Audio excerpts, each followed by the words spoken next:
Welcome back to the 127 Fit podcast. Today's guest is the general manager of Colorado Rumble F.C.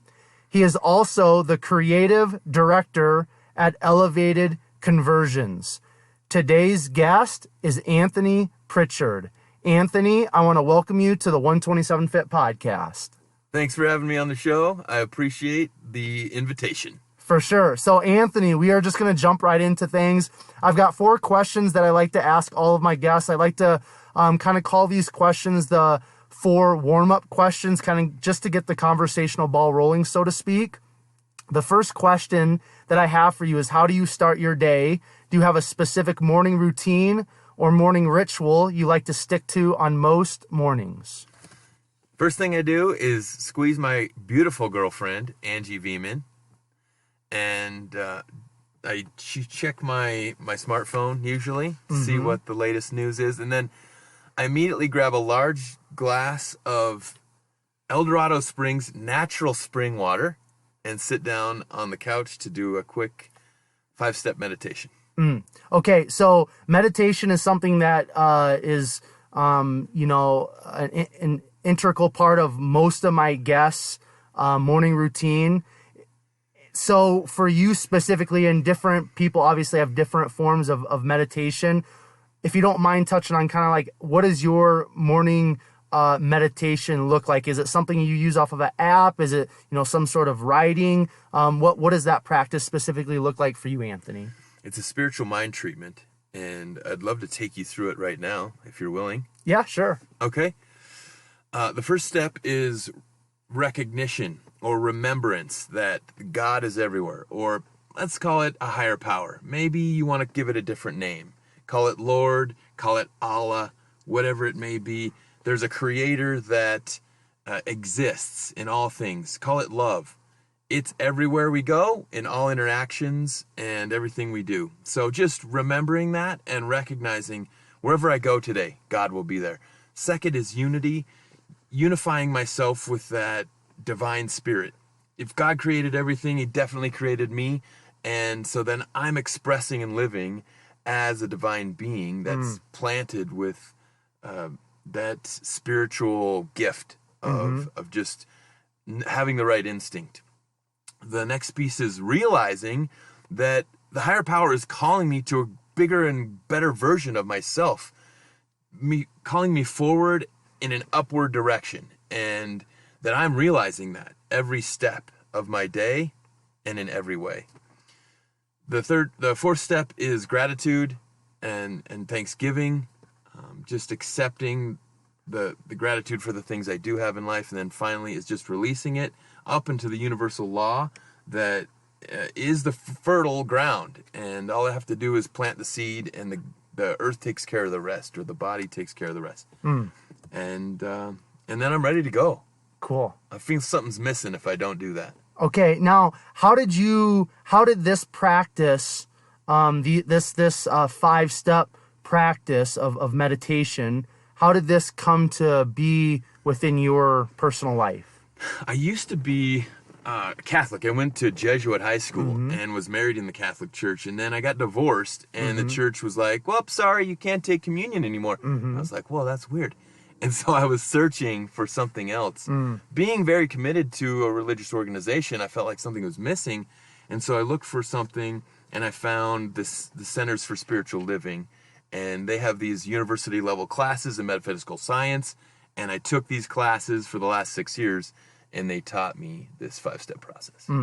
Cool. All right. So do you have a favorite book that you like to gift often? My most favorite book right now or ever is The Highest Calling by Larry Janeski. He is the biggest business mentor I'd ever had, and he wrote a story about evolving his construction business. It was a small-time business. I used to have a small-time construction business. But through that story in the book, he really kind of allows the general contractor to get out of the everyday doldrums of running a business with so many details, and instead of getting in it, he helps the business owner get on top of it. So I definitely recommend that one. The one I'm gifting, though, is called Soccer Starts at Home by Tom Byer. Tom has done some research with Harvard doctors on early childhood development. And this is a movement to actually help the men of the United States compete better at the World Cup level in soccer. And he says that kids from 2 to 6 are a demographic that's been underserved, underutilized, and the way to change our culture around parents and kids and soccer is to involve parents and kids in the living room around these activities involving the foot. Because there's a mental milestone or a brain development milestone, and throwing is a lower milestone than kicking because you got to balance on one foot in order to kick. So he's taking that a next step further, and he's helping parents and kids improve their relationship, and he's helping science define rapid brain development at a young age. So I love giving that book out. Cool. All right. The next question in terms of the warm-up questions, Anthony, favorite quote, mantra, or word. And if there's more than one, if it's maybe hard for you to come up with just one, please feel free to share. Yeah, I got this one from Anthony Robbins. Okay. Everything I need is within me now. Wherever I go, whatever I'm doing, if I'm having challenges, if I center on that mantra or just repeat it over and over, and maybe I'm on a long distance run and I'm having trouble maintaining my pace, I'll repeat that over and over again, and it'll help me push through to the end. Now, why is that quote by Tony Robbins such an important quote to you personally, or why is it so profound for you just in your life journey? I think I probably got stuck blaming others for my circumstances, and after repeating the same bad behavior or circumstances, I realized the only thing I could do to change those was to take full responsibility for everything myself. And Right. When I start to understand that everything I need to get what I want is within me now, then it starts showing up on the outside. Okay, so I really want to dig into this a little bit deeper. Are you familiar with Jocko Willink? Okay, so he wrote a book. He's a former Navy SEAL, and he's written many books, but one of his books is called Extreme Ownership. And I read that book, and I believe that's kind of the essence of what you're sharing is like, hey, instead of looking around at all the situations, circumstances, and what everybody else is or isn't doing, why don't I, take responsibility for myself and my actions and my words and my life? Is that kind of like what you're saying? And if it is, I want you to expound, Anthony, on that a little bit more, please, because I feel like just in our culture, that is something, that extreme ownership and kind of going within and taking care of our business first. I think that's something, especially with, I'm a millennial, and so it's like my generation, some of these younger generations, I think that's something that a lot of us younger people especially can take heed to and really put into practice. So just explain that a little bit more in terms of why that's been so important for you to take that extreme ownership, to kind of go inward and say everything, is within me right now. I guess it's a lesson that all of us are learning over and over again. So I'm glad that you want to dive a little deeper on this. If you think about any relationship that you've had, whether it be personal or a business partnership potentially, and you think about sharing the workload, let's say housework load, right? There's sweeping, there's vacuuming, there's doing the dishes, there's taking out the trash, there's cleaning the windows, shoveling the sidewalks. I don't think the other person feels like it's ever going to be 50-50. So that means that each person has to take on like 75% in order for it to feel equal. And maybe that's might be the best lesson I've learned in taking radical ownership to say, what is it that I can control? Because I can't really control them other than being an active communicator. Right. But I know that I can show with action that I care. I know that I can listen, and I know that I can do the things that I do have control over. And so that's what I'm going to focus on instead of what aren't they doing? What do I think they should be doing? And maybe holding a grudge that limits our ability to be a better partnership. Now, does some of this discovery for you stem from the divorce that you mentioned earlier? Yes, actually it does. Very insightful. My therapist said, Anthony, you can't really complain that your wife doesn't want a job or that she, maybe isn't achieving what you want her to achieve. What you can do is fully support her for who she is. That's what you can do. If she wants to be the best stay-at-home mother, you can support her for that. And what's going to happen is she's going to evolve into the best version of herself. So criticizing her about not making any money or complaining to me about money and not doing anything about it wasn't going to help the situation. But what would have been me supporting her to be the best version of herself, whatever that was at the moment. Now, how does this parlay into, let's say, business? Because you're involved in different businesses. You're the general manager of Colorado Rumble F.C. So I'm assuming you oversee other people, and that can be challenging at times, especially I think, if you're a very driven individual and you've got a lot of goals and you kind of know how to be disciplined yourself, when people around us aren't maybe leveling up like that, or we don't think they're meeting our expectations, I think that can really, boil over if we don't have that extreme ownership mindset, if we don't have that communication. So for you personally, Anthony, how has this philosophy and this way of life for you in business specifically kind of been very important as well, outside of maybe a personal relationship or personal relationships? Yeah, as the GM for Colorado Rumble, I've got a lot of people to keep happy. Of course. I've got to keep the coaches happy. I've got to keep the owner happy. I've got to keep the fans happy in the stadium and watching from anywhere around the world. I've got to keep the players happy, and I've got to keep my girlfriend and my daughter happy with the amount of time I spend away from them. So how do I juggle it all? How do I balance it all? And I think to stay in your genius zone is the best thing I can think of that I do for myself. You looked at my bio when you came to interview me and said, man, that thing is long. I can't say all that stuff that you do there. Right. Because it sounds like too much and it's overwhelming. Well, I just get to participate in those different organizations with the piece of myself that is my favorite part of myself. So I love creating videos, right? I've dedicated myself to understanding how to make an emotional response happen through video. And so it just feeds my curiosity. I naturally want to learn it. And if I can provide that little piece of me to each one of these organizations, then they're getting great value out of it. They can't do it themselves.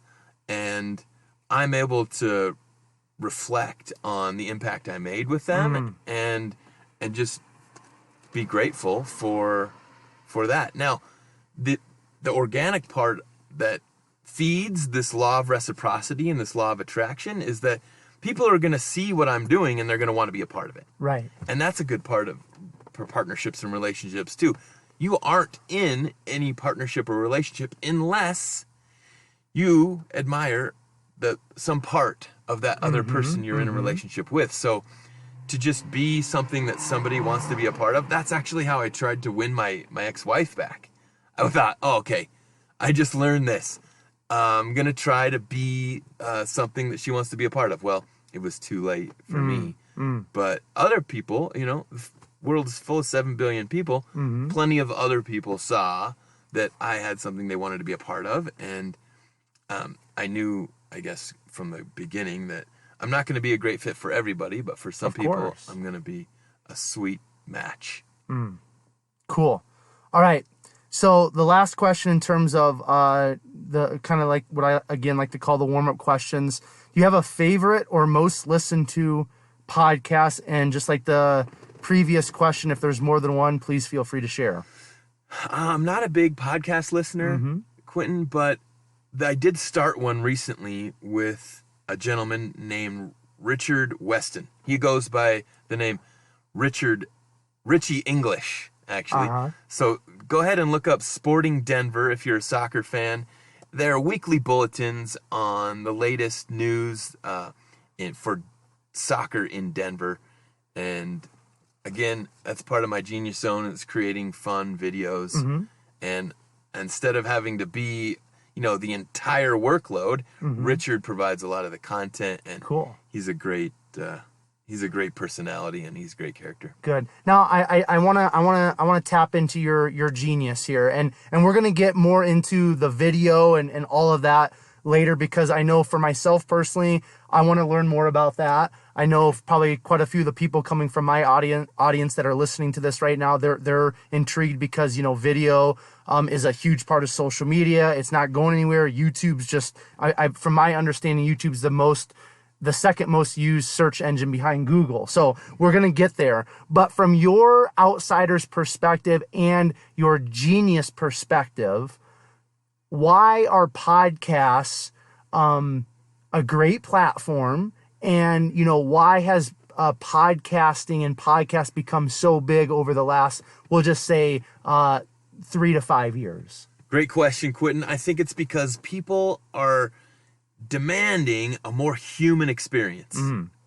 Obviously, with the quarantine going on now, we're exposed to this even more. And so we would expect to see podcasts increase in viewership or listenership even more, because we're separated from that human interaction. And we need it.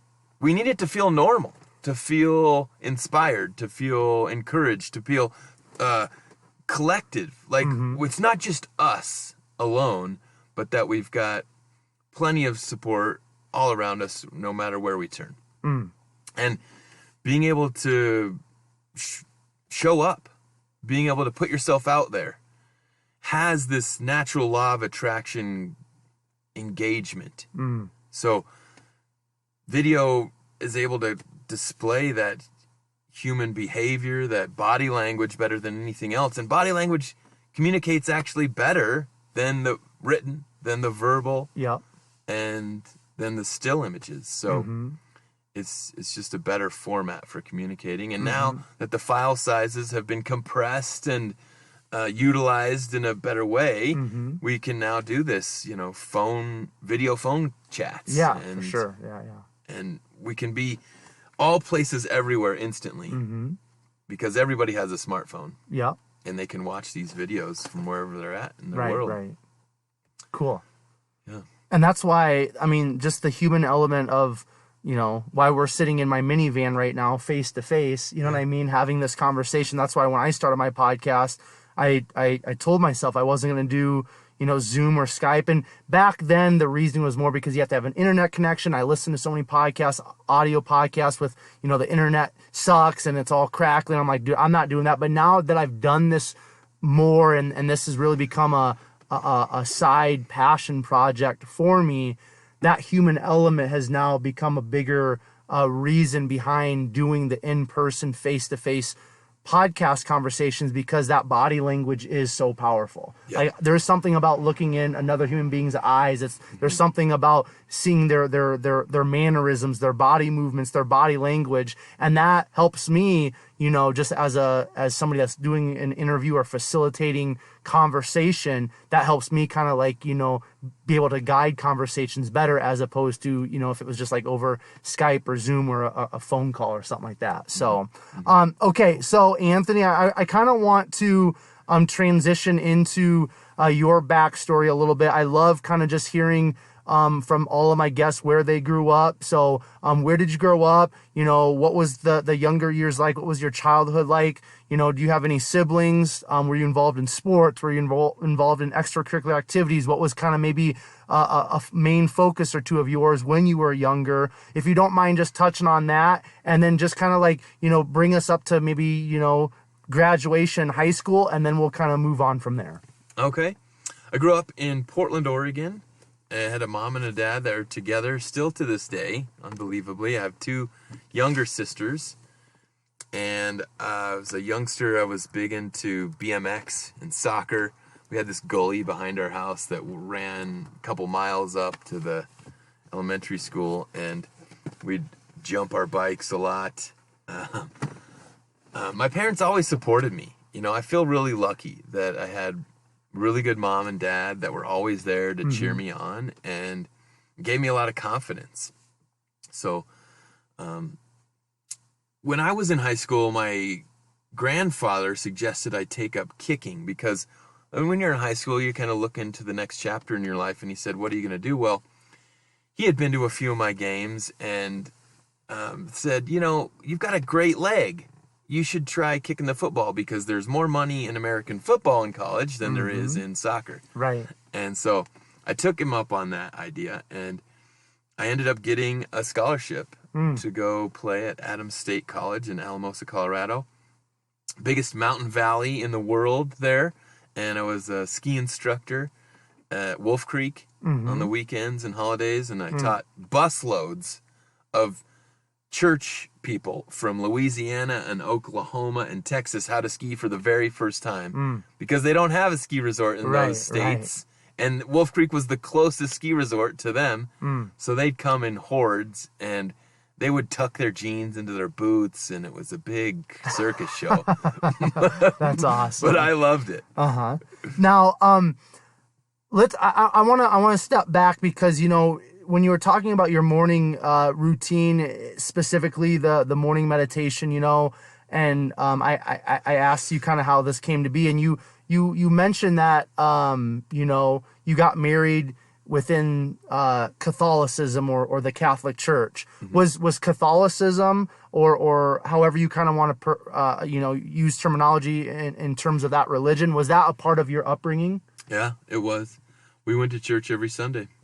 Whether I liked it or not, I was going. Yeah. And Mom was the guider. She was the driving force there.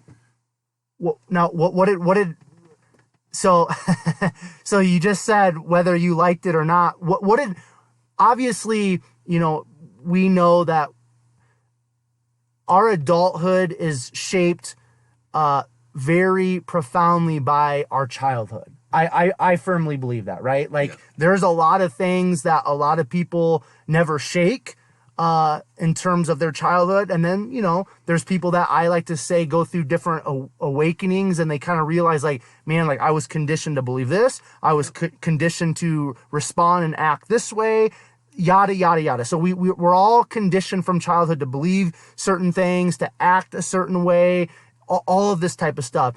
What did growing up specifically in a very specific religion like Catholicism, what did that do for you in terms of shaping your childhood, but then also, you know, impacting your adulthood?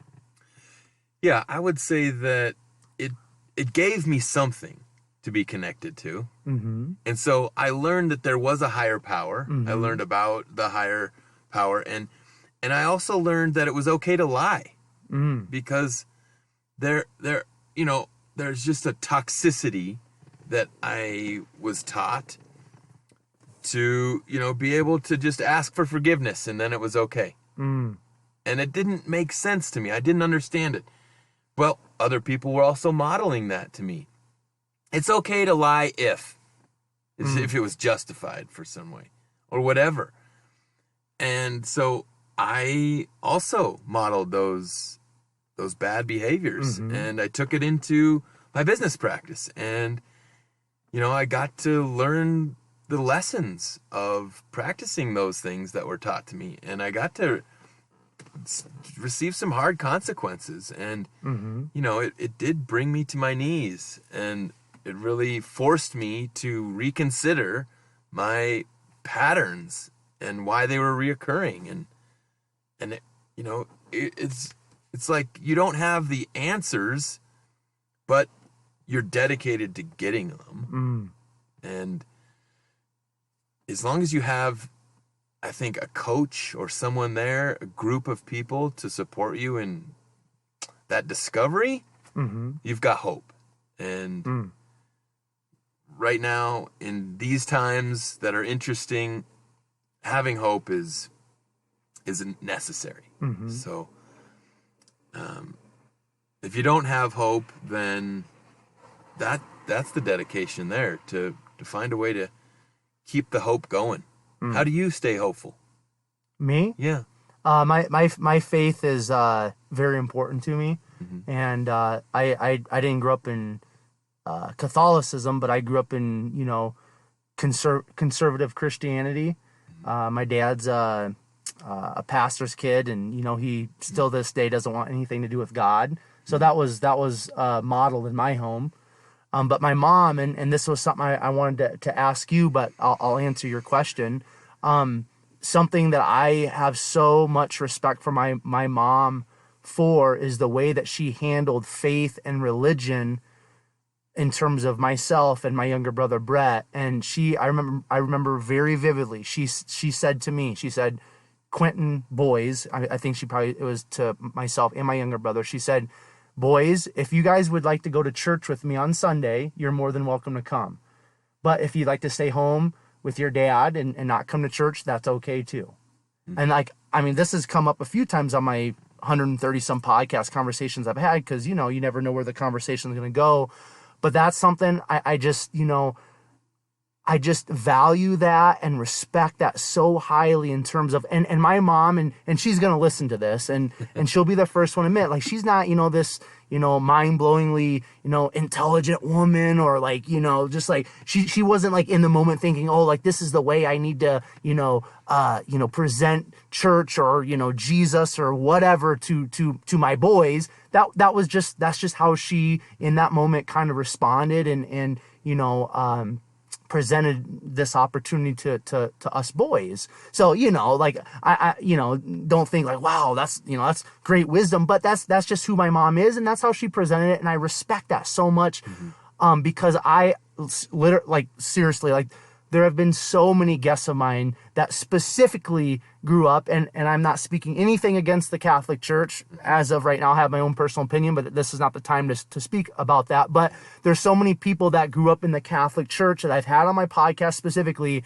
that, just have walked away from that for various reasons. And a lot of people have grown up in conservative Christianity and some sort of religion. A lot of people that I've brought on my podcast, they've grown up in some sort of Christianity, right? Because, we're a nation founded, under God and things like that. But so for me, the hope comes through faith, to specifically answer your question. And for me, if I didn't have that faith, I would have no hope. Yeah. So I want to just, before we move off from this, because I feel like this is an important subject. It can be a touchy subject, but I feel like you're a dude that's kind of open to having, conversations. And I think, this is where the power of somebody's story and the power of human conversation comes from, is when we can just kind of open up the can of worms that a lot of people are afraid to open up, but just do it and just, have this conversation. So from your perspective, and you mentioned, your daughter, you're a dad and things like that. How would you have liked your parents to have approached the whole faith thing? And has that, the way they approach it, or the way you wish they would approach it with you personally, is that kind of the way you've approached it with your daughter? Yeah, I'm glad that your mom shared her invitation to her faith with you that way. That's the same way I did it with my daughter. And she doesn't attend. She stays home. She sleeps in. Yep. She's old enough. She doesn't have to go. Absolutely. She'll come once a year for Christmas or Easter, which is enough for me. Because she gets exposed to it. She gets at least a little taste of what it is that I do. And she gets to make her own choice, just like you do. Absolutely. And I think freedom is a birthright for all individuals on the earth. God gives us freedom. What religion doesn't give us is freedom sometimes. That's profound. Yeah. So I think for me, to wish that my mom would have changed her ways would have meant that my mom would have to change the institution from top-down leadership style, the person at the top is the smartest, knows everything, to horizontal leadership where everyone's equal and we're all gifted and guided. And, you know, that's a transition that's happening slowly in all organizations. We're seeing leaders like Google and Elon Musk deploy different styles of leadership where pods of departments get to vote independently on their own leadership and their own choices. As long as they don't sink the ship, they're given, you know, free rein to make any of the decisions. As, you know, as long as it's not over $10,000 or $100,000, whatever the price break may be. But I think there are real ways in all organizations to delegate leadership instead of this top-down model that our religions have modeled for us for centuries that are old and they're dying right now. These models are on their way out. And I'd like to see them go sooner than later. I like it, man. That's good. So you touched on college just for a moment. So, you mentioned you went to this college to kick. Now, did you play football then all 4 years? Were you a punter and like a kickoff guy? Touch on a little bit more your football experience, in college. Okay. I guess I'll go back to high school because I did get some accolades in high school, but I wasn't given the in-state scholarship to the big school, University of Oregon, that I wanted. And so I did look out of state. I thought, let me just pick a place where I want to live. And it was actually Durango at Fort Lewis. So I walked on and I thought, cool. This is great. I can ski at Purgatory and I'll kick on the football team. Well, the coach, he had a tight end who could do like 75% as well as I could. So he didn't have to waste a scholarship Right, of course. on two players. And so he said, no, Anthony, sorry. I'm not going to go that direction. I said, well, I'm sorry too. I have to go. So I went to a junior college in Northern California called College of the Redwoods. Okay, yeah, I've heard of it. Yeah. Where I did all three kicking responsibilities there. Cool. The mud, the grass was really soft, and I remember missing several field goals in a row because the mud on the field. And at the same time, I kicked like the longest punt in history, 89.5 yards, and it's still record today. I must have put it in the jet stream or something. But that was a fun place to live as well. And then I finally did get an ask out to Adams State. They said, come earn the spot here. We need a punter kicker. We'll give you a scholarship. So I did. I got the scholarship. I got 3 years full ride. And awesome. It helped me pay for school. Of course, so I needed that. And I got a business degree there. I was an All-American, and I was in the NFL draft. And that's cool, dude. Did not get selected. So it was cool, but unfortunately, I missed the big show by just this much. And I'm actually putting on a kicking camp this summer for the first time to help high school players avoid missing just that small window. Because as a kicker, you don't really get a shot in Canada or in England or in Europe. They just have enough native citizens to do that job, even if they're playing American-style football over there. But it was best times of my life. I loved it. I was actually married in college most of the time. Oh, okay. Especially at Adams State. So. So what's a life lesson that you took away from kicking?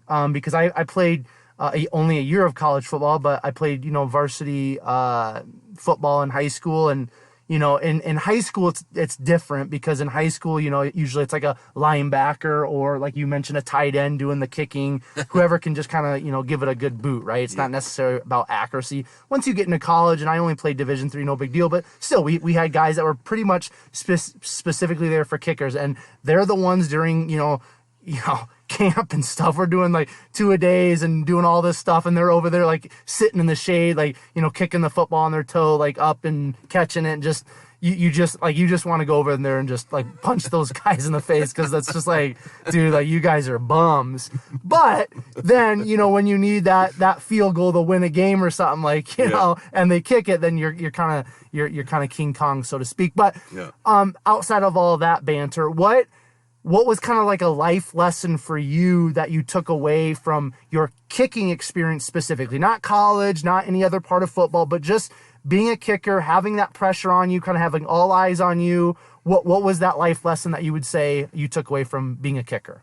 Yeah, I love this question because it has everything to do with who I am. Kickers don't have a coach. You're not given a coach. You're told to go over there and prepare yourself. Sounds about right, yo. Yeah. And a lot of times you sit and hang out. Well, maybe you didn't, but the kickers I saw did. Yeah, so I mean, I didn't really have this hell practice that I designed for myself, but I did have rituals and dedication and determination. And I also designed my life to enhance other parts of my life. So I was a ski instructor in the wintertime. That's the off season for football. But I was strengthening my legs for 6 hours a day on my skis, which transitioned into really strong legs for kicking. And at the end there, when I was hoping to get drafted and hoping to go to a camp, I was working out 4 times a day. I was so over passionate about getting this position that I wanted to do whatever it took. And so I would run in the morning, and then I would kick. I would go to the weight room at lunchtime, and then I would kick. So I had these 4-a-days, and I was just measuring, journaling my progress. And when you can see progress, you get self-motivated. Absolutely. When you just go out and practice day after day without any tracking, you lose motivation. So keeping a journal was really important. It maybe was one of the major factors that got me into the NFL draft. So touch on a little bit more of that process of the NFL draft, because that's something that, you know, in America, football is God.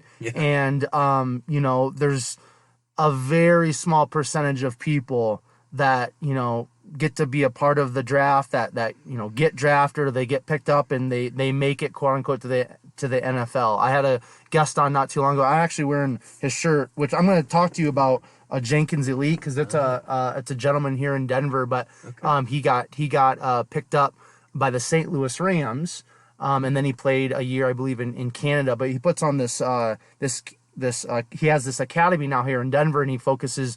It started off as just like a quarterback camp, because he's a quarterback right now. It's branched out to receivers and things like that. But so I had him on the podcast, and I asked him just to touch on that a little bit. You know, he actually, you know, got to he got a contract, but, you know, it wasn't a guaranteed contract. And then, you know, he got cut, you know, at some point during camp. But it was really cool because he actually, and he's from here in Denver, he actually got to play in a preseason game at Mile High Stadium. So, you know, just even he didn't get to play in an actual real NFL game, but I mean, he got to suit up. He got to, you know, even come to Denver and play in a game. Like, that is more than 99.99% of people that maybe even have a dream to play in the NFL at some point. So even your little taste, what was that like, just to be a part of that experience?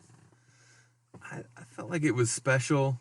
It was a reward for a lot of the hard work, and it was really disappointing too. All my beliefs, all my hopes were riding on that. That was my future. That was my whole identity. It had been up until then. And when it didn't happen, I felt like, oh man, how did I miss this opportunity? I was so close. And even today, I look at the NFL averages for punters, and they're much below my average in college.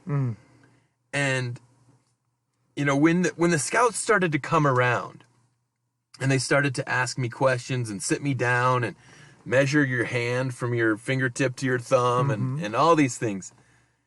And my coaches still looked at me like you were talking about kickers just a minute ago.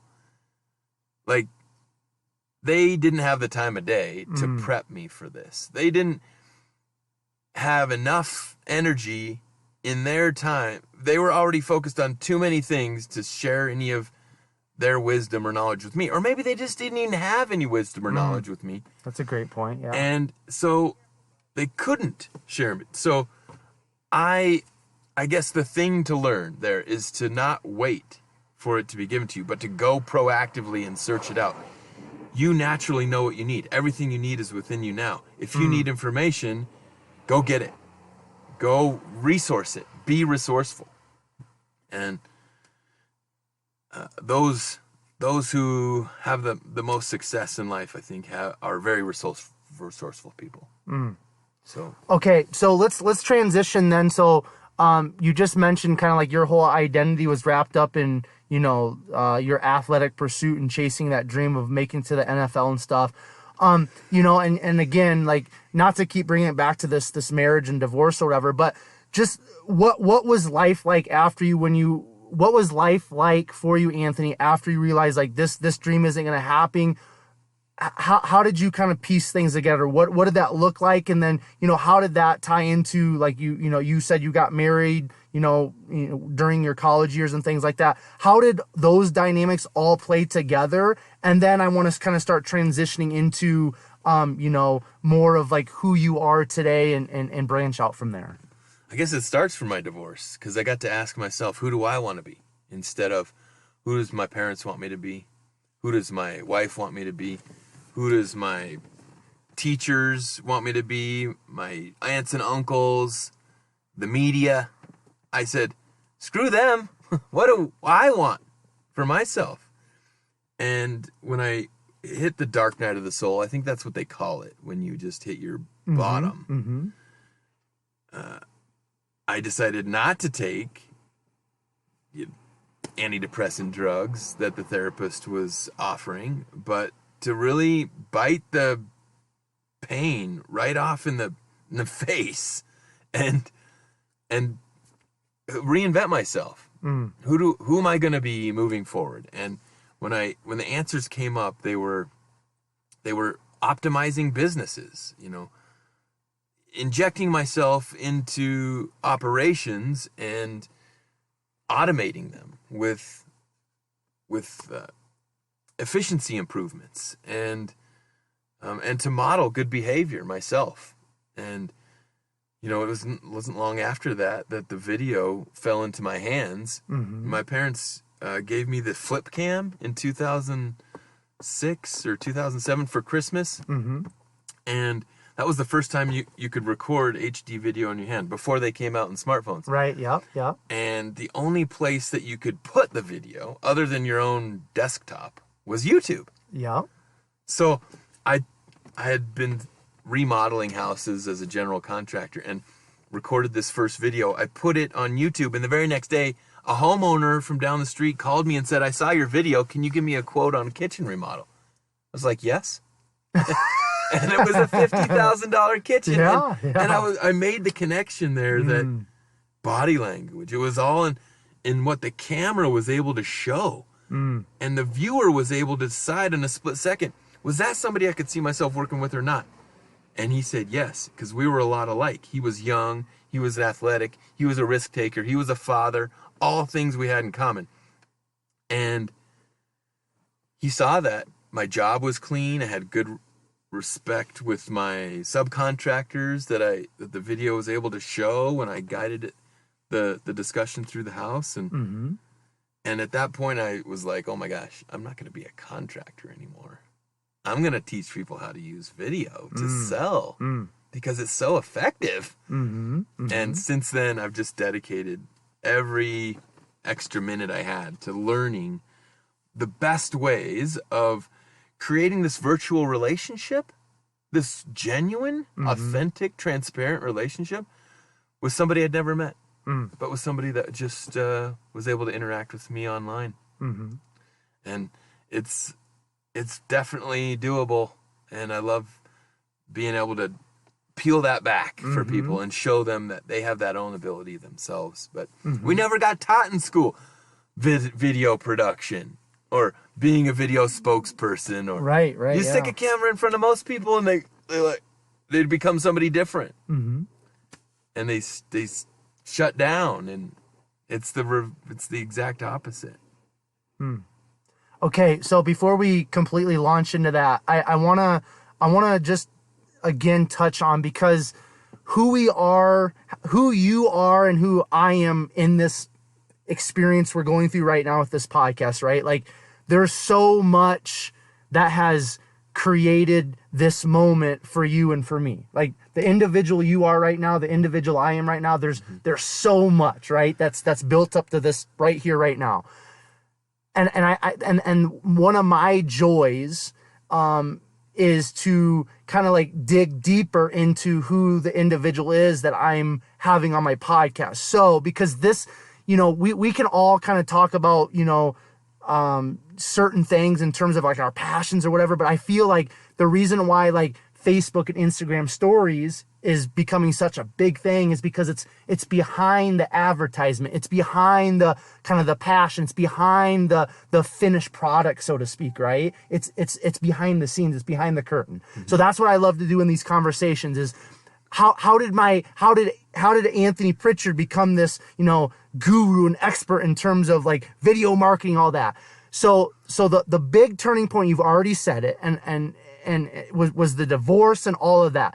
Now, you mentioned like a therapist, you mentioned, I think you mentioned kind of in passing, like the importance of like coaching and things like that.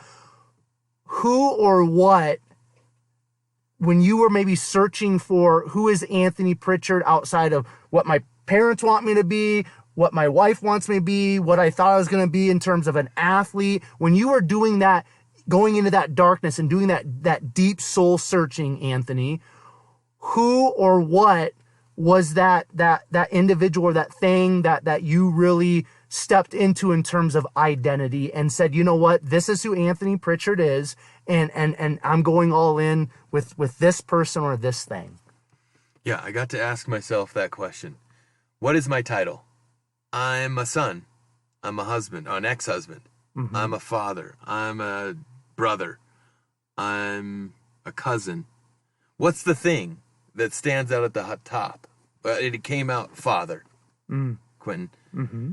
That was the title that meant the most to me. And so I said, okay, then if I'm a father, first, every situation, every question in life will pass through this father filter first. If I make all my decisions through the position of a father, I feel like everything else will fall into place. Mm-hmm. And so that's what I started doing. When she was with me, I was fully with her. And she was 3 years old. And I was 29, and I was ready to get out there. Mm-hmm. People were out there having fun, and I was just playing tiddlywinks in the living room. Yeah. Kind of like fear of missing out guy. But it was a decision I made in that moment. And I said, this is me. This is me first before that is me. I'm not I want to be that, having fun, but I can do that when she's with her mom. Right now she's with mine. And I guess I should share something really special with you. Her stepdad isn't a great person. And he kind of yells and pushes her around a little bit. And she made a choice on Sunday to live with me full time. Just this last Sunday. Sunday, the first time. And this has been happening since he moved in with her. She's kind of like Cinderella, She isn't loved the same way he loves his own sons. And that really hurts me. Of course, yeah. I mean, I wanted to strangle the guy because he didn't treat her well. And that was my own jail. I got really close to doing some dumb things, but I had to just release it. It's not in my control to continue to model good behavior, to give my daughter a place to retreat to if she needed it, to let her know after 13 she can make her own decisions about where she lives and who she goes with, and I'm always going to love her no matter what. And it just happened this week, and I'm so proud that she stood up for herself. I'm so proud. That's powerful. It's really meaningful. I mean, It's a long time coming. Mm-hmm. But I never told her whether she wanted to or whether she had to do anything. It was always an invitation, just like your mom did. So valuable. I appreciate you sharing that. And I love that word that you've used a couple of times after I shared, about my mom and her. You keep saying this. You've said a couple of times this word invitation, and so I mean that really resonates with me because I believe in the God of the Bible, and as you read through that love story from God, their Creator, to His creation, us, it's an invitation. Like God, the God of the Bible, He doesn't force any of us to step into a relationship, specifically a love relationship with Him. He doesn't force any of us, but He invites us. He invites us home. He invites us into His love. So I really, that's really resonating with me. That doesn't really, add anything to our conversation, except for just as I'm hearing you say that, like, it's resonated with me, and I appreciate that word, and I appreciate that perspective, just that invitation, and that's something I'm going to hold on to. So Awesome. All right, so Anthony, let's I want to dive into all things kind of like video and just your creative genius, right? Because that's really once we get through the story and just the background and all that, like at the end of the day, it's like these guests that I have on, they all have some sort of genius, right? We all have some sort of passion. We have something that sets our soul on fire, right? And from everything I've kind of seen on your social media and what you've been sharing, it's video, right? So first of all, just to break things down very simply so that I understand and my guests understand and we're all kind of on the same page. First of all, what is video marketing? Okay. And just kind of like piece together kind of the nuts and bolts of what that is. And then I'm going to ask you a few other questions. Great, Quentin. It's a big question, but I think I can boil it down into the sales process. If anybody's ever been in sales, they know, they've seen the funnel, right? At the top of the funnel, it's a bunch of introductions. In the middle of the funnel is a bunch of conversations. That's where you get to maybe give a proposal, find out what the facts are and do the problem solving and then try to solve the problems. And then at the bottom of the funnel, there's the transactions or the people that said yes. Video marketing is recreating that funnel with different types of videos. So at the top, I think it's a 1-minute video. I don't think people are willing to sacrifice more than a minute of their time to hear what you have to say if they don't know who you are or what you do. And I think they have expectations that you can do that within a minute. Let them self-select. So the top of the funnel really is opposite of what people think it is. It's not inviting them in. It's letting them self-select a way. They're going to actually build more trust with you if you tell them who it's for and who it's not for. And if you're for everything to everyone, then you're nothing, right? Right, yeah. So the top of the video marketing funnel is a 1-minute video. It's a professional introduction, and it's as creative as you want it to be. The middle of the conversation, that could be a lifetime. And that's what we're doing right now. We're having great conversations and we're experiencing the human experience, which allows me to build more trust with you. I need to build some expectations. How often do you reply to my emails when I send them to you? How soon do you reply to them? And if I call you and leave a message, are you going to call me back? There's a lot of people out there that have their own agenda and don't do that. And it's a turnoff for me, at least. Yeah. But it's my way of testing the truth. How do I know that I can trust you? Well, I'm going to create these tests to see if you pass my tests. And I might not even know that I'm testing you. But it's this method of getting to know one another and to building trust. That's what a sale is. It's a relationship building, a trust building process. So we get enough of this going on. we're going to try to find a way that maybe we can help each other better. You might be able to offer me a product, and I might be able to offer you one, and we're going to determine that through our conversations. So video marketing is anticipating someone's behavior. You're going to introduce them to you this one way, and then you're going to expect that they're going to go out there and do this due diligence. They're going to do their research. You have to set up enough content for them to do that research. And then they're going to be able to self-select or make their own decision. And so you also have to know what your competition looks like. And you've got to set yourself apart when they research your company versus somebody else's. Because you know that's probably going to happen.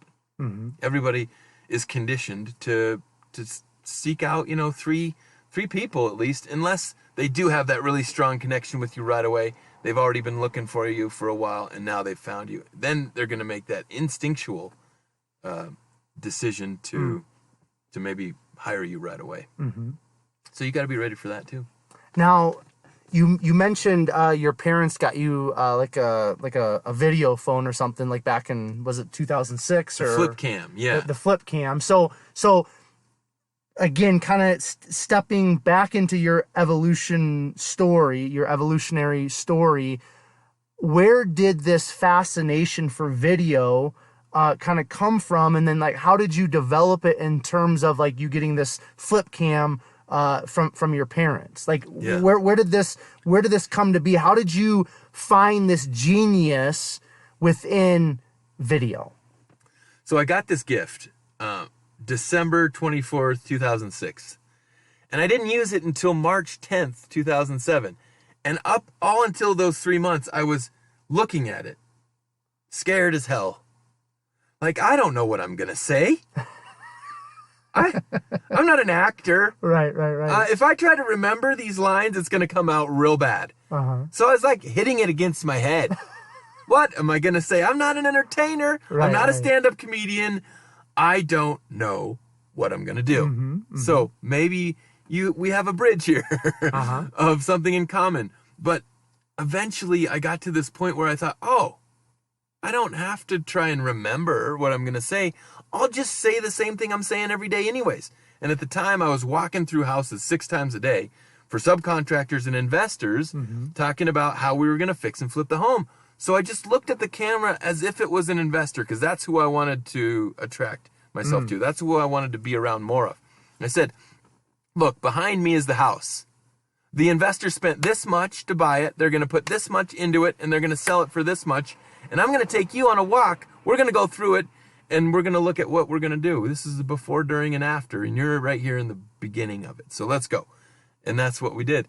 And it just came out so naturally because I'd been doing it 6 times a day. I didn't even have to think about what I was going to say. And magic happened, Quentin. I literally got to one of my subcontractors who was laying tile in the middle of the house. And he delivered this amazingly entertaining educational message to the people that were watching at home that I just knew I had gold. So I'd struck gold. And it was because I was willing to be flexible with the content. I didn't have to control it and decide it's definitely going to have this beginning and this end. I said, let's see what happens. Let's see what shows up. And that's the most compelling content I've found. When it comes to video, my discoveries have led me into the streets of Denver to do random interviews with random people, because you never know what people are going to say. And it's very interesting to watch. It's brave, it's bold, and it's always entertaining. I want to, next time you have a hair to do that, I want you to let me know, and I want to be a part of that, man. Okay. That'd be fun, dude. Let's do it. That sounds awesome. Okay, so something that I hear a lot in terms of, like, social media and marketing, all that is content is king. Okay, you listen to enough podcasts and social media gurus and all these different people. Content is king. Content is king. Do you believe, personally, Anthony, content is king? Yeah. Okay, so we're now in the quarantine, where before we weren't. If you have the ability to pivot your service publish your video offer that now is customized to this new environment, you're going to beat your competition. That's better content. That's the ability to create better content. And that's a competitive advantage that you need right now if you want to survive. So it's everything. It's your brand. It's what people think about you. It's your voice. It's your brand equity. And Gary Vaynerchuk said, if you're not a media company first, you're vulnerable to others coming in and doing a better job than you. So if you don't have that perspective on your company right now, then you might have some gaps that you need to fill in. Okay, so you just mentioned brand, and that's something that I had written down. That's something else, terminology that's out there is, this, creating a brand, your personal brand, and, there's all these guys that are out there, that are talking about their personal brand and how it's just so important to build that first. So, whether it's a company brand or a personal brand, Anthony, I think, there's a lot of similarities when you're trying to build something like that. But in terms of brand building, how would you coach somebody or train somebody to build a brand, and how important, how vital is it in terms of selling, whether it's your services, like I'm a personal trainer, how valuable and important is it for me to have like my own personal brand? How important is it for somebody that's going to be selling maybe like a product, whether it's a vehicle or, a dumbbell or, a podcast mic? How important is it to build a brand, to have a very distinct brand? And then how do you coach somebody to begin to build that? Yeah. So it's very important. I think it starts with your original question about how did you identify yourself. That's really important, to write down your mission and your vision and your goal in life. And then your brand is already in place. Okay, let's face it. You have a physical body. That physical body is your brand. And how you present yourself is already established. So how do you morph, evolve, and enhance your brand equity? I think you just show more of yourself. You can do a day in the life of video. You could do a fireside chat like we're doing right now. People are able to pick up on your brand, and they're able to build more bridges or relate to it in more ways. The more you put yourself out there, the better brand you have. And it's as simple as that. I think Instagram stories tells the success of Instagram stories tells the tale of branding success, and how much people want to engage with it. They're going to cast a wide net. They're going to see what brands are out there, and then they're going to narrow down their choice, and they're going to focus their attention on the ones they resonate with. So be ready for that. Be ready for people to cast their wide net. Be ready to give people stuff to focus on when they make a decision. If any of those pieces are missing, then you're going to have a smaller brand equity or brand recognition. And the more of it that's out there, the larger the brand recognition will be. So are you familiar with Grant Cardone? Yes. I would say he's probably like the king of just putting it out there, right? The king of content, so to speak, right? Yeah. I mean, because I've in the past really consumed a lot of his stuff, and I've read one of his books and followed him on Instagram, and I mean he just makes me laugh just thinking about him, but he is so extreme in the sense of like, it doesn't have to be perfect, just get it out there, man. That's and right. You literally, like, you just follow him on Instagram, and like, he's giving so much valuable free content. It's not even funny. Yeah. But because he's like, he doesn't care, because he's just like, just push it out. And I think you brought up Gary V earlier. He's another guy, just content. It doesn't have to be the most refined. It doesn't have to be the best, but just get it out there, because the more your name is out there, that's something with Grant Cardone. He's like, hey, somebody, he'll say something like, I was somewhere and they didn't know who I was. He's like, that's on me. He's taking that extreme ownership, right? Yeah. He's like, that's on me. If you don't know me, like, I'm not producing enough content.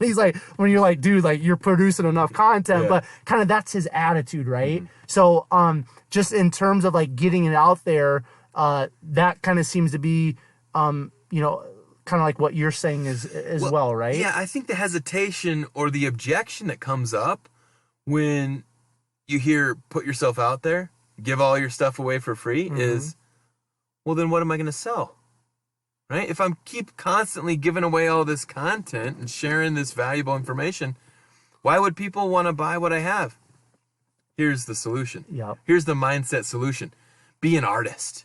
Know that whenever you go to your paddle of arts and paintbrushes, that you're going to be able to craft a masterpiece.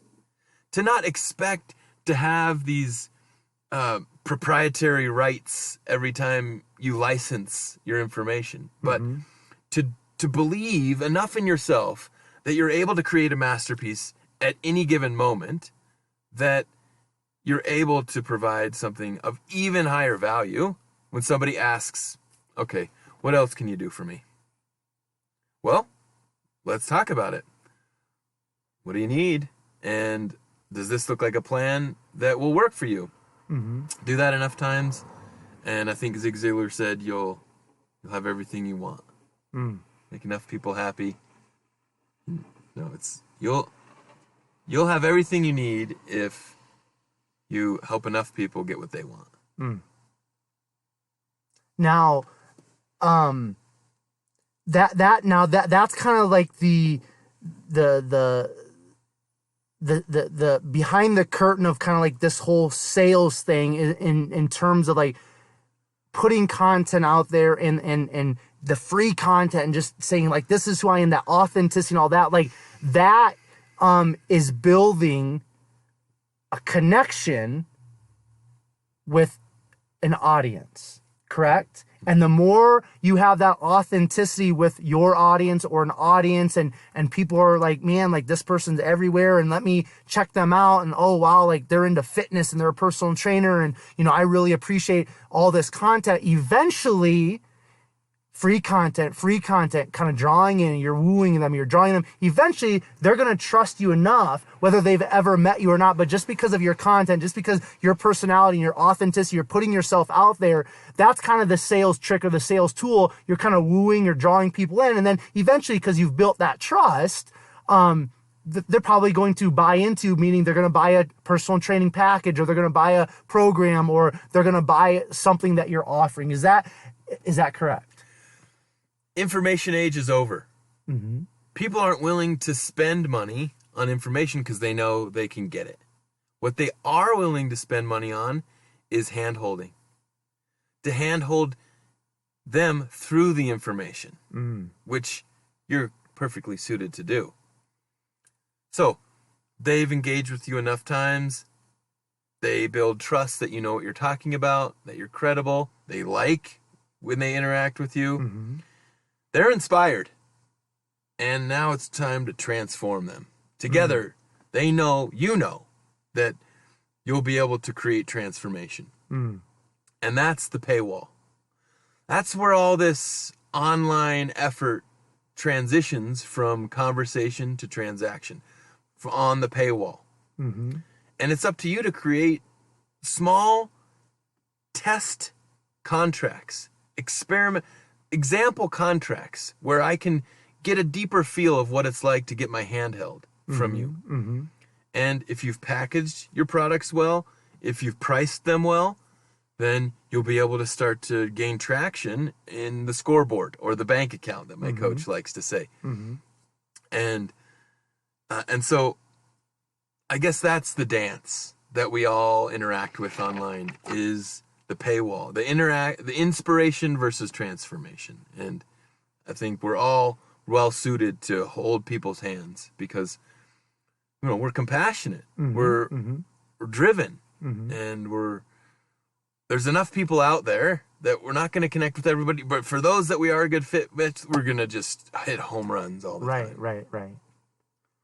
why video? Like why is YouTube the second most used search engine? Why is video become such a integral part of our, culture and our country? I mean, we've got Netflix, we've got everything video, a lot of podcasts, a lot of top podcasts. Like, you're not going to find probably a top podcast that doesn't have some sort of video component anymore, right? Why video? Why is it so valuable? Why is it so important? And why is it so valuable and important to a personal trainer, to somebody that's in real estate, somebody that's, in the construction business, somebody that's a general manager of a soccer team?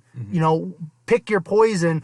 Why is video so important to incorporate into whatever your profession is, and why is it so big in our country, our culture, our world?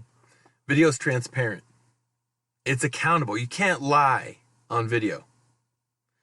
It's the level of interaction that's the closest to us being in person. I chose real estate, actually, to focus my trainings because video allows us to make a sale better than any other thing. And I said, out of all the salespeople out there, who sells the biggest ticket item? Because a salesperson gets compensated directly related to the ticket item that they represent. And there's nothing more valuable than real estate. So I thought real estate agents have the most to gain from this. And who wouldn't want to list their home with the expert in their neighborhood? So I taught them how to farm their neighborhood with 1-minute videos, and to go around and to highlight all the things in the neighborhood that were directly related to the value of their homes, like the rec center, or the dog parks, or the bike trails, or the library, or the train station. This way, they'd be able to build a relationship with homeowners in the area. And the same is true for the athletic trainer or for the soccer coach. They don't exist. They simply do not exist if people are not able to find them online or engage with them online. Yep. And so if they truly do believe in their brand, then they would do whatever it takes to get found by people who need their service. And Google tracks behavior, right? It knows what people want. It doesn't exist unless it gives us what we want. The beautiful thing is that that's the law of attraction. Google's not governed by some unknown algorithm. It's governed by the law of attraction.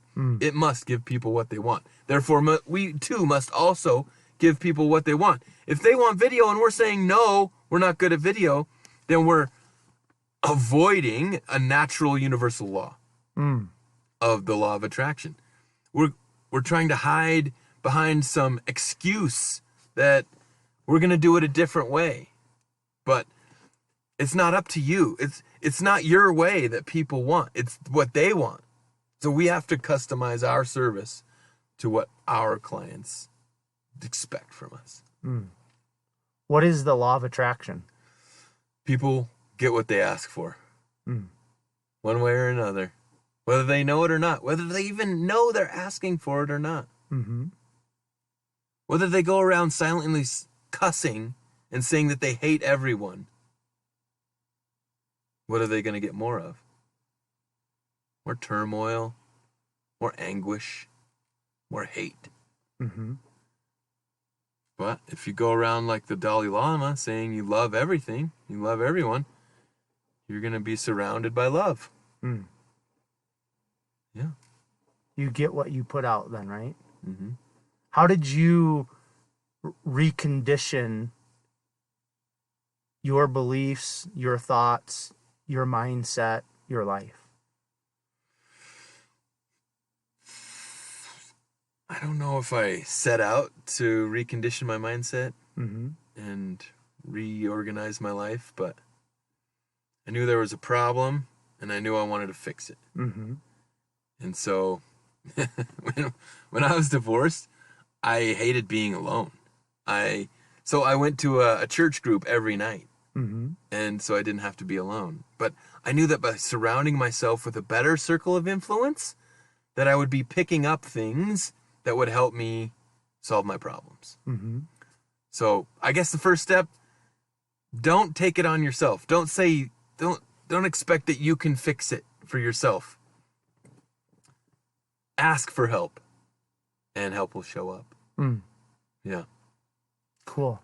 Now, what's your mission, vision, goal? You mentioned those 3 words earlier in our conversation, right? Like, it's important to have that mission, that vision, that goal for our lives, to have some sort of a foundation. For Anthony Prichard, as we sit here today, what is that mission, vision, goal for your life, for your future, for all the business endeavors that you're a part of right now? Mm-hmm. I am a hero for others, mm-hmm. for loving myself and living with adventure. Mm. When I make all my decisions based on that, I know that I'm never going to feel like I'm living in lack or limitation. When I say a hero for others, I mean, I love justice. I love fairness.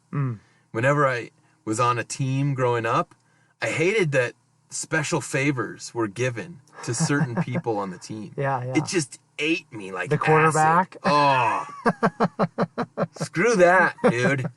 Right. I want fairness. Yeah. And that makes me feel good. So I'm going to be a hero for fairness. And I'm going to go look for injustice, and I'm going to point it out, and I'm going to make a stand for it. And some people have criticized me for making a stand and standing up for what I believe in, but I've never been forced to change my belief when I've been guided to make a stand for something.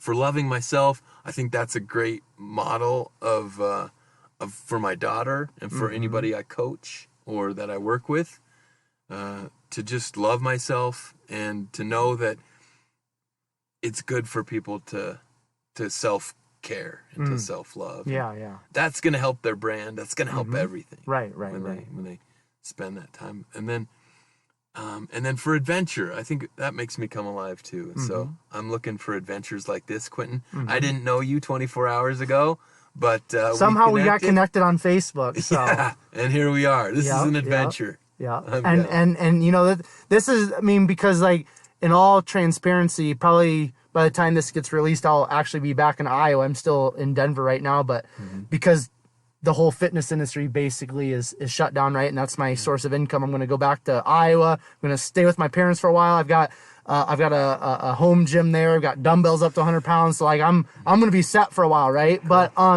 you know, so I'm thinking like, I don't know, was today's Friday. So like yesterday morning, I'm like, man, like, you know, I'm not going to take off until Sunday to Iowa. And I'm like, I'm supposed to have a podcast on Saturday. I was supposed to have another one on Saturday, but this girl has to go into self-quarantine. And I'm like, you know what? So this has happened a couple other times where it's just like on a whim, I'll send out like a random message. You actually reach out to me first. So maybe it's the law of attraction, right? Yeah. Because I was thinking about this and I'm just like, you know, I'm like, I'm going to see if I can, I mean, because there's so many people in Denver, right? And so many open people that are just willing to go with the flow. So I've done it in the past. I've reached out to somebody kind of last minute, say, hey, you know, let's podcast, and it's worked out. And so I was thinking about this, and I was kind of reaching out to some people that are on my podcast schedule for up and coming, just saying, hey, like, I'm going to be back to Iowa for a month. We can either reschedule down the road, or we can knock it out the next couple of days. All of a sudden I get a message from you on Facebook, and here we are. So like for me, you know, just being open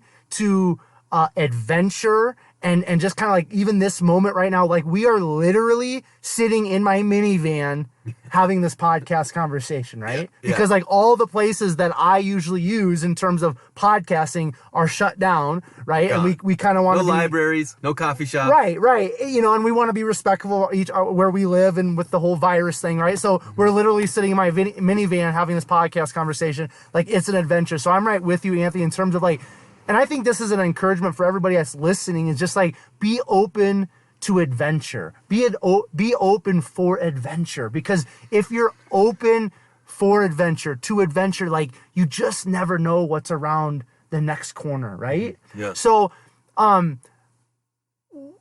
what has been like just kind of up to this point, like you've been involved in different businesses, and you're still involved in a lot of different businesses and everything that you've got going on in your life. If somebody is listening to this and they're, stepping out to, kind of into entrepreneurship or into business, or maybe they just got promoted to be, a general manager, a CEO, or got a big promotion, they're going to be overseeing some people. What's been a life lesson from business that you would encourage the listeners to maybe take heed, or just say, hey, like, this is something I've learned within business for my life. I would encourage you to maybe take a look at this as well. Yeah, well, I guess it mimics how we got to know each other. What did you think of the video I sent you? I was just like, I mean, it wasn't like mind blowing or anything, right, but you just reached out to me and just said, hey, here's the video. I checked it out and I was like, let's get him on the podcast, right? So, I mean, even if you wouldn't have sent me a video, I would have still invited you to come on the podcast. So, like, the video personally for me wasn't like a game changer. Mm-hmm. In the video, it was my offer or invitation that I was open. Mm-hmm. Yeah. So that would be my response to your question. To invite people to your time, to be open, to tell them proactively, hey, I would like to set aside some time for us, for you. I want to know more about you. And I think that's something you do really naturally, but it's a great leadership quality to be less egotistical from the beginning, especially, and to say, I'm here for you. I want to know what's important to you. That's going to be important to me too. And let's talk about what's important. So much traditional leadership that I hope is going away is anchored in this, just do what you're asked to do. Just you do your job and I'll do my job and we'll be fine. Just do what you're supposed to do. This reminds me of my dad. That's probably why I don't like that style, man, because I grew up in that. Yeah. So don't ever back talk. That's what I got. Like, ooh. Yeah. Ooh. Whoops. Guess I stepped outside my It's lane. fear. It's fear-based, though, right? When and I want you to keep going. I don't want to interrupt, but the word that popped up immediately when you started going down this trail is fear. Fear-based leadership, right? Just like, you are going to do this because I said so. Right. Exactly. That is an old top-down model that is dying. And if you're still practicing that model, you're losing the ability to build a good team. It's not that millennials are that they have this like thing of saying I'm too good for you. Right. No, they know what good leadership is and they expect it from you. They're not on this earth to just do easy jobs. They actually want to work hard. Right. But you've got to speak to them at their language and empower them to achieve, just like what my therapist told me to do with my ex-wife, to achieve their highest calling for themselves. To support them to do their best work. Obviously, they're in their job because they like doing it, and you want to encourage them to do even better. How can they do even better than they're doing right now? What things are in their way that you might be able to help lift for them? Yeah, I love exposing these. It speaks to my hero for others mission to expose these things that are unfair and just eradicate them, get rid of them. Teach people that there's a different way that they've been practicing for years and years. It's good. And video is a great outlet to do that, right? Yeah. Video's perfect because it says, look, I created this template for you. I created this training for you. I created these instructions for you. Go ahead and consume it when it's convenient for you. You don't have to come to the meeting and listen to me blow air. There's a specific task we're trying to do together.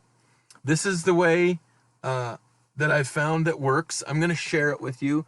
Consume it on your own time. And the deadline we're looking at is 48 hours. But in that 48 hours, you have complete freedom to do whatever you want as long as this gets fit in there when it's easiest for you. So that's internally how video fits into this. Externally, people can't find us unless we put ourselves out there. So there's 1,000,001 ways to do that with video. And there's a new way every Monday. So I like it. Okay, so somebody that's listening to this, Anthony, and again, it doesn't really matter what job or what career or what their passion is. I really feel like we can incorporate video to kind of build our brand, to put ourselves out there in just about any type of setting, right? So what are some beginner tips for maybe somebody that's kind of like you? They've got their phone or they got some camera and they're beating up against their head trying to figure out what to say and all that. What are some beginner tips for maybe that person that's like, I know I should probably be incorporating more video into whatever aspect of my life, especially if they're trying to sell something or trying to build a brand. But maybe there's some fear, there's some hesitation. What are some beginner tips to kind of just like put themselves out there, put their foot out there, kind of get the video rolling, no pun intended. Yeah. This is great because I'm just coaching someone right now. My co-host at Sporting Denver is Richard Weston, and he's going through this video creation process for the first time. And he's like helping me out. Help me out, Anthony. Tell me what I'm doing right, what I'm doing wrong. And so he's sending me videos so that I can review them for him. But these are the things I would say. Never start out your video with, "Hey everybody," or "Hey you guys," because you see everybody behind me? No, it's just me. So speak to one person, and probably your avatar or your most profitable persona, your ideal persona. There's just going to be one person holding their phone watching your video. So speak to that one person. Otherwise, you're disconnecting the message. It's not accurate. Don't start off your video with, "Today I want to talk about." It's not about you. It's about the viewer. So give value up front. Poking fun at yourself and humor is great. My best coach said, you don't have to be funny unless you want to make money. So have a good sense of humor and compel people to stay invested with a little entertainment. Speak with a good voice. Project 3 feet past the camera so that I can feel what you're saying. Look directly at the camera lens. Don't look at the display. If I look at the display instead of the camera lens, do you feel better or that we're having a good conversation than if I looked at the camera lens? Yeah, you like that better, don't you? It's the camera lens, because now we're looking eye to eye. You're awesome, man. I love it. That's so good. These are some good tips. Yeah. Video is the best coach. Watch yourself over and over again. You're going to auto-correct, auto-adjust. When I record my soccer players playing soccer and they've never seen themselves playing soccer before, the very next game is our best game of the season because they make the adjustments without anything being said. So video is the best coach. Record yourself, practice, rehearse, send it to somebody like Quentin, ask him to critique it. Not me, man. Maybe if it's a lifting video, but not an entertaining video. You're the video man. I'm not. Send it to me. I'll take a look at There it. we go. If it's 3 hours long, I got limited time for you. But I'll give you my instinct right away. I'll let you know what I think. And reps. Get your reps in. The more reps, the better. If you don't succeed, try again.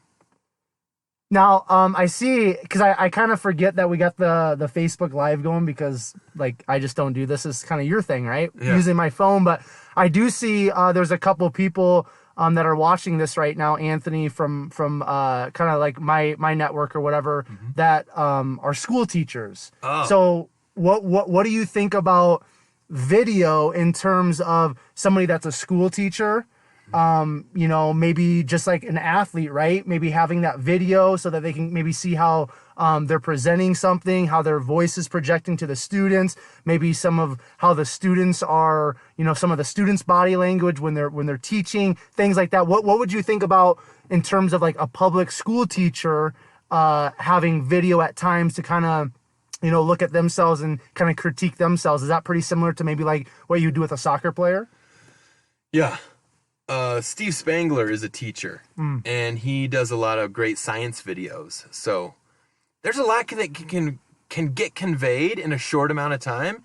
And if you teach what you learn, you're entering into this natural flow of reciprocity as a teacher, where the student wants to receive the information, and you can provide one-to-many communications. Instead of one-to-one communications, you can record a quick video and say, hey, look what I learned today. I just wanted to show you how X can turn into Y. And if you like it, make your video and send it to me and the rest of the classmates. Now you're passing the ball back and forth, and we're teaching the other. The student becomes the teacher. Good stuff. All right, so we've been going for exactly 90 minutes, so we're gonna start kind of heading towards the finish line. A couple more things that I kind of want to touch on before we finally wrap it up, Anthony.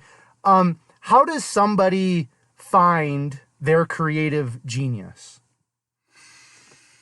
I think you can pray about it. You can meditate about it.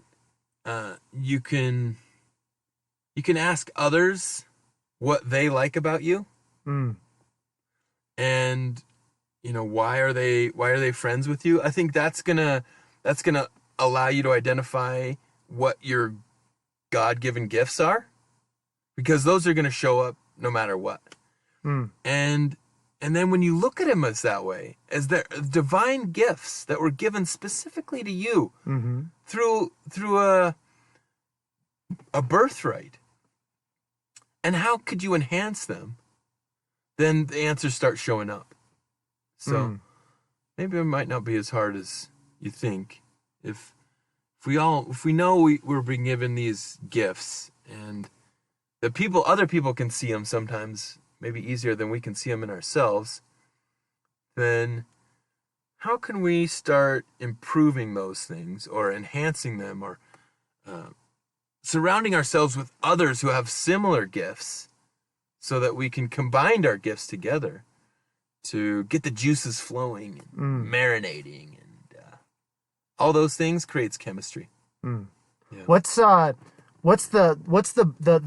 biggest lesson, gift, however you want to word that, but what's the biggest thing that you really hope and pray that your daughter gains from you or takes away from her, a childhood with you?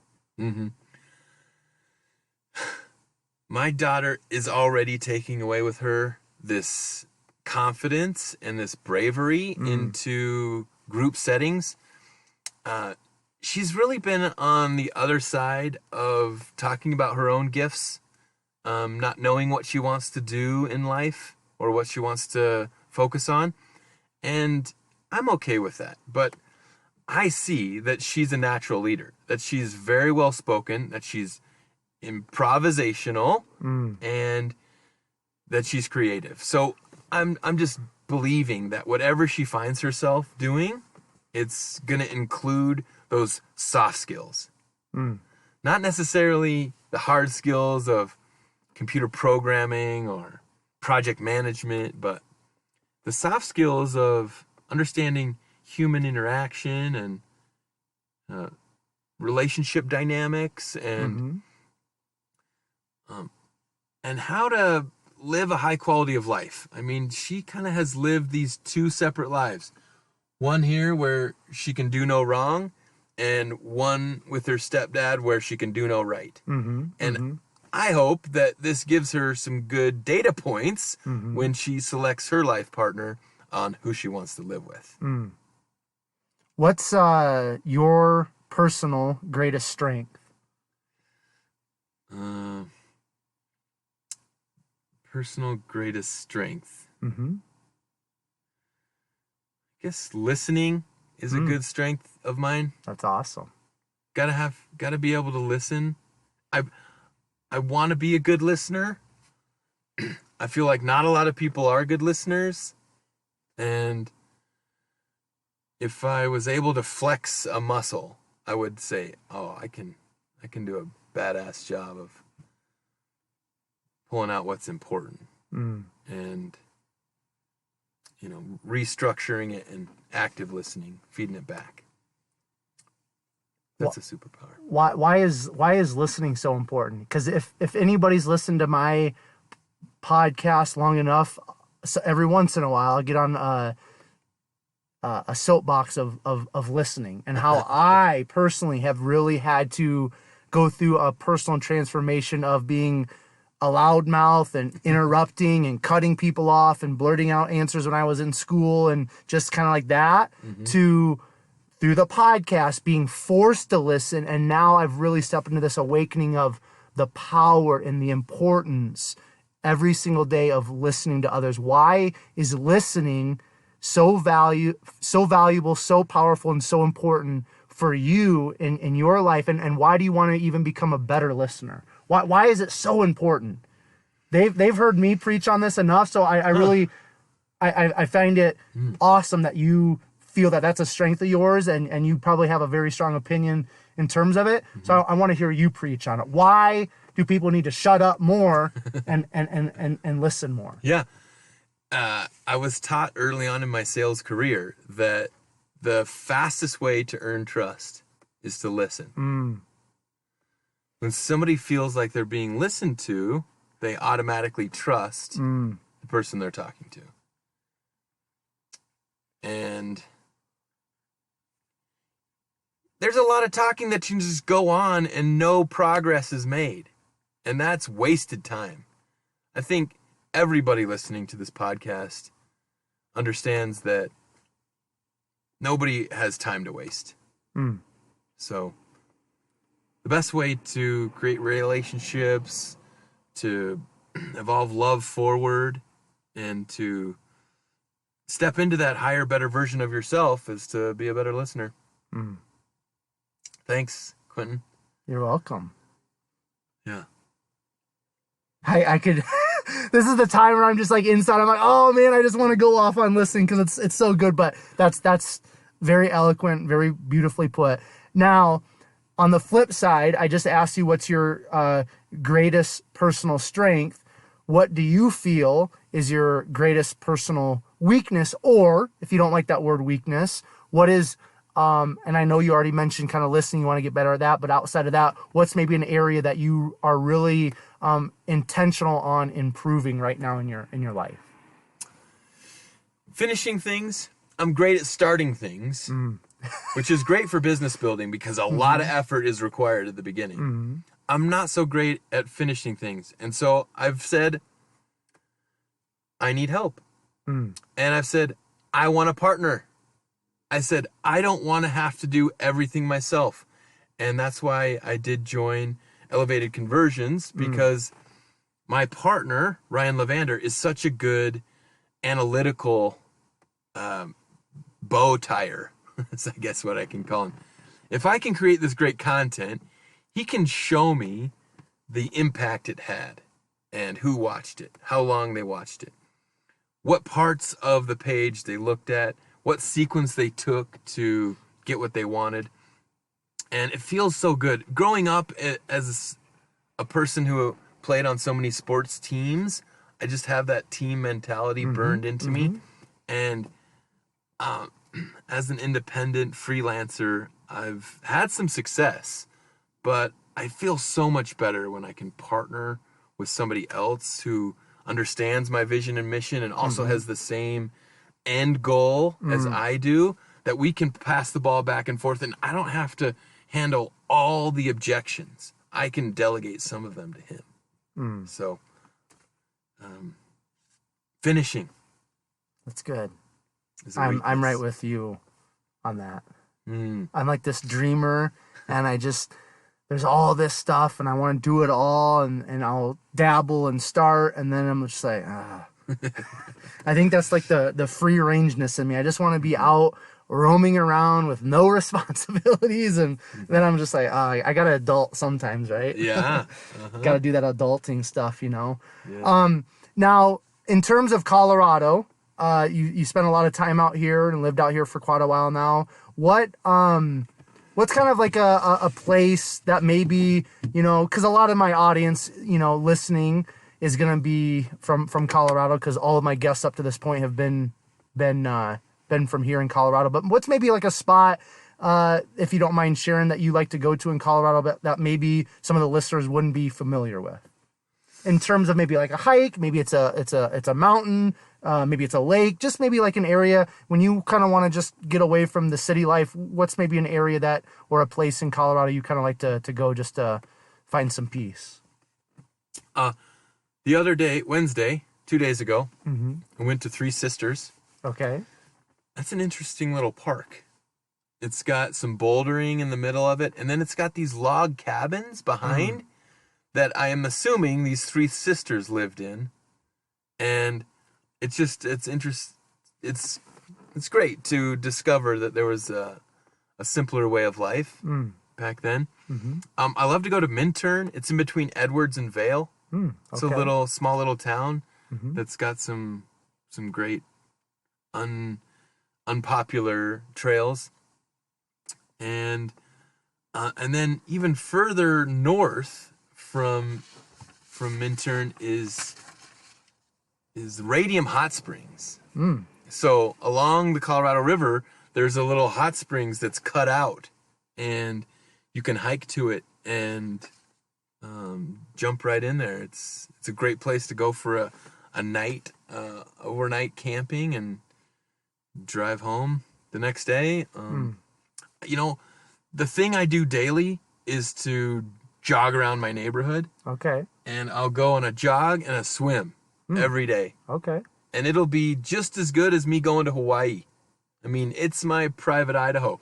I can get so much reset and relax and rejuvenation from a little run swim. Something about the water going over my face and, swimming just lets the ideas flow. Yeah, cool. It's great. Do the ideas flow in the shower? Or is it just like specifically like focus swimming in a pool or a lake? It's something about the deep breathing. You kind of have to like breathe underwater to swim, You have to hold your breath and exercise and breathe again. Yeah. And then I do the hot sauna afterwards, so I do my meditation again in that scene. And man, when I do that, I'm ready. I do it in the middle of the day on purpose, because when I wake up, I'm all ready to go. And then I start to grind down. And so this kind of resets me. I can get 2 days in out of one. It's good. That sounds good. Okay, before we kind of, I asked the last couple questions. You asked me a question earlier. I want to give you an opportunity, since I know you, you interact with a lot of people. I'm pretty sure you probably can ask some pretty good questions and are probably very inquisitive yourself. Do you have a question outside of the one you asked me earlier that you would like to ask me? Yeah. Are you still a practicing Christian? Yeah, I am. Yep. So do you get fed spiritually by going to church, or to reading the Bible, or to interacting with a small group? Yep. So, both those, the first two things you mentioned, I do attend, and it's hard for me to say going to church, because we, the people, are the church, but in our culture, everybody understands church as going to church, right? But yeah, so I go to a building, with other like-minded believers. And then, yes, I spend time in God's word in the Bible every single morning. Yep. And in prayer. So. That's great. I love having, a personal discipline for spirituality, and just feels like I'm more guided. So I love knowing other people that have a similar spiritual practice. And is your daily exercise or physical activities surrendered around your career, or do you have your own personal physical activity practice that you do for yourself as well? It's a great question, Anthony. So my fitness is, it's like outside of my faith, fitness is everything to me. So for a lot of my life, fitness was not my profession or the way that I paid my bills. It was just, it's just who I am. Like anybody from middle school that knew me up to this point, the whole thread, if they brought up Quentin Vars, they would probably say fitness or health or something like that, right? Because that's been the one thread that's been the constant since I started lifting weights going into my 4th grade year. You know what I mean? So the personal training, whatever I'm doing in terms of fitness, social media, all that, that's like, I enjoy all that, but my own fitness in terms of like, bodybuilding and all the different fitness, endeavors I've done over the years, like that is completely separate from like the paycheck and what I'm doing the day to day in terms of like training other people. The cool thing though is that, because honestly, like I haven't really done a whole lot of my bachelor's degrees in exercise science and certified personal trainer, all that type of stuff, right? And so right now, currently, obviously not in this moment because all the fitness industry is basically shut down because of the virus. But, just here recently over the last 5 or 6 months, this is really the first time I've ever done personal training in a gym. I've done some personal training on the side, but for the most part, most of my 20s, I'm 32 right now, but most of my 20s was spent actually in ministry and not in any type of fitness in terms of personal training. So I am enjoying though now being able to go to a gym because like I literally, Anthony, basically grew up in a gym. Like the guy, that had this gym in my town of Cherokee, Iowa, 5,000 people, that my biggest mentor in my life and taught me how to lift weights. Like there was times he would step out, go to the grocery store or whatever, because he actually lived in the back of the gym, right? But he would leave the gym. And so like I would answer the phone. Like I'd be, this is Victory Gym. How can I help you? Because that's what how I heard Ralph answer the phone. So like I've basically grown up in that. And so, it's such an integral part of me. It's kind of cool now to be in a gym, being able to share my knowledge, in terms of what I've experienced and what I've learned in terms of fitness and all that. But just going to the gym, it's like, I just like going to the gym. Like I could literally just go to the gym. I love obviously working out, lifting weights, but I could just go there and probably just people watch in the gym because I just, there's something about it. I think it's because I grew up in it basically, right? So, but it is cool now to be able to pass some of that on. The last couple of years I was, a school teacher down in Colorado Springs, a physical education teacher. That was kind of cool too, right? Being able to pass some of that knowledge onto the next generation. But does that answer your question? Yeah. What keeps you motivated? Do you have competitions that you're set out to do, or how do you stay strong in your physical activities? So, I've gone all in terms of, competing in a bodybuilding show. So I'm a drug-free bodybuilder. Okay. The guy that I was talking to you about, that my mentor taught me how to lift weights, Ralph Kroger, he's since passed away, but he was a bodybuilder. And that's just something I've really done I've had to do a lot of soul searching here, just very recently because I quit my last teaching job, in September, and this last 5-6 months, whatever it's been challenging for me personally, right? And I have a wandering heart. That's what I've kind of discovered. I have a heart that wanders, but I've had to go through this kind of this rediscovering or just kind of going back to my purpose. And so I've had to be really intentional about, okay, Quentin, like, why are you here, dude? Like, at the end of the day, who are you living for? What are you living for? Why are you here? And the two things that I always go back to, it's Jesus and it's bodybuilding. You know what I mean? And I wander away from that because again, I get distracted and I want to go over here and I just want to go over here and I want to do this and I have all these dreams but like what I've really realized is like, Quentin, you're never going to accomplish what you want to accomplish, if you don't, have that foundation and intentionally focus on that for a time period. So the more I focus on what I really need to be focusing on in terms of my purpose, which is, serving Jesus and sharing Jesus, and bodybuilding, like if I focus on that, everything else is going to happen. You know what I mean? Instead of trying to like be all over the place and like not really focusing and being intentional on my purpose. And then that's where things get messy. So the thing that, you know, really keeps me going is my faith. And then just knowing that, you know, bodybuilding is something that I love, and it's an avenue that I can give more of myself to other people in terms of their fitness, their health, their nutrition, and like you've said a lot, and I love it, leading by example. Because you can tell me a lot of things, Anthony, and it's going to go in one ear and out the other. But if I can observe you and what you're telling me is in alignment with your actions, guess what? I'm going to listen. I'll shut up and I'll listen then, right? So my purpose, Jesus and bodybuilding, those are the two things that I've had to rediscover and just kind of say, okay, Quentin, this is the foundation, and that's what's, you know, launching me forward and gonna continue to light my fire. Yeah, I don't think that'll stop. No, That's it won't. great. It won't. It's awesome. So I appreciate those questions. It's kind of just fun. I don't always do that, but you know, I figured that you probably would have some questions just right off the spot. So, the last two questions here, the thing that I kind of want just to give you the platform in terms of, you know, we've had a very thorough conversation, fun conversation, talked about a lot of things. Is there one last maybe message? Is there one thing that's maybe burning right now in your heart that you would like to share or give to the 127 Fit podcast listeners and myself?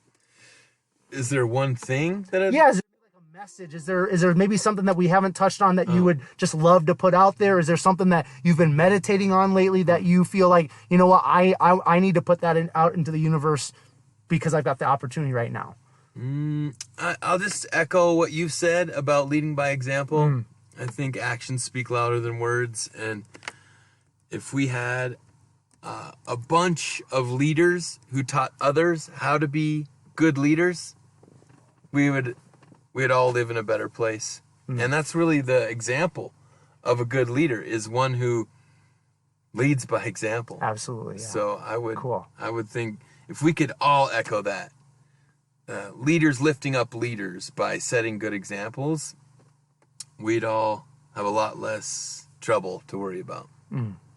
So the last question, Anthony, that I have for you is, what sets your soul on fire? Working with kids. They're the future.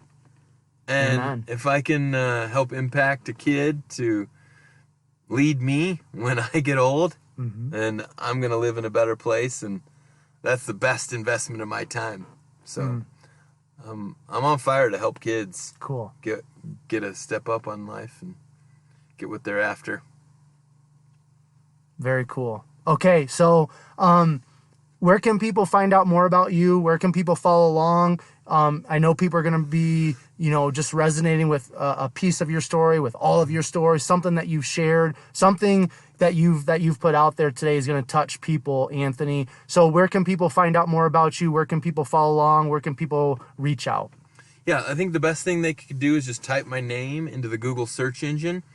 Obviously, I've published a lot of things, so they'll be able to navigate through the different venues and probably resonate with the platforms that you use the most for yourself. YouTube would be a great place. A big variety of the different types of videos that I create are on my YouTube channel. I've got over 300 videos there. And then just my website, my own personal website, anthonyprichard.com. No T in my last name.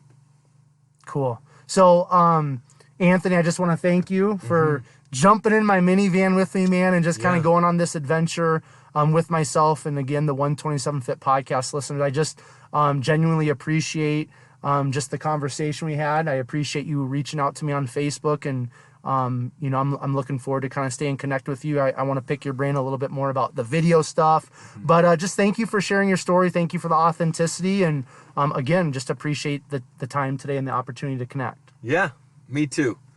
Feelings mutual, Quentin. Love it. Love it. Thanks for this. Yeah. So 127 Fit podcast listeners, and those of you that are tuning in to this episode of the 127 Fit podcast on Facebook Live. I just want to thank you guys so very much for your listening ears per the usual. I'm just so thankful. I'm always so grateful that people are listening to the podcast, and I know people are being positively impacted through the stories, just through the lives that are being shared. If you would like to find out more about myself or the guests that I'm bringing onto the 127 Fit podcast, you can find that information on Instagram at 127 Fit. Facebook is at Quentin Vars. LinkedIn is at Quentin Vars. If you guys would do me a huge favor and please leave a 5-star rating and review, and also subscribe to the podcast, that would be greatly appreciated, especially if you are listening to this within the iTunes Apple Podcast app. Just subscribe and leave that written review. That helps more people find the podcast. That helps more people just be able to listen and be positively impacted, which is the name of the game. If you think you would be a great guest, or if you have a friend or an acquaintance you think would be a great guest or guest for the 127 Fit podcast, you can just send me an email or give this email out. That email is 127fit@gmail.com. And as you guys are finding great value in a specific episode or episodes of the 127 Fit podcast, in which I know you are, take that specific episode or episodes that you're finding that value in and share it on your Facebook and Instagram stories using the hashtag #BeSomeoneToFollow. And then per the usual, I will leave you with Proverbs 24:10, which states, "If you faint in the day of adversity, your strength is small." This time, until next time, I will catch you guys later.